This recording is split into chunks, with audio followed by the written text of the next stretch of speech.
ছবিতে যিনি একা বসে আছেন তিনি একজন স্বামী, তার প্রিয়তমা স্ত্রী ঠিক সামনের গাড়িতে শায়িত শেষ যাত্রার প্রস্তুতিতে।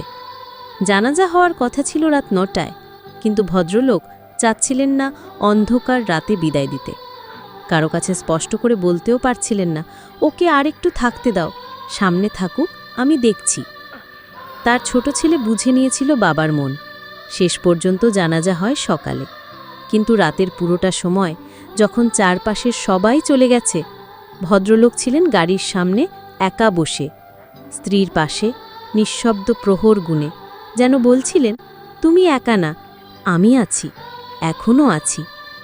এ এক নিঃশব্দ ভালোবাসা, যার সাক্ষী হয়ে রইল রাত, নীরবতা আর সেই এক ফালি আলো। মৃত্যু সবকিছুর শেষ নয়, যদি ভালোবাসা এমন হয়। ভাগ্যবতী ছিলেন সেই স্ত্রী, যিনি এমন একজন জীবনসঙ্গী পেয়েছিলেন, যিনি তাকে মৃত্যুর পরেও একা ফেলে যাননি।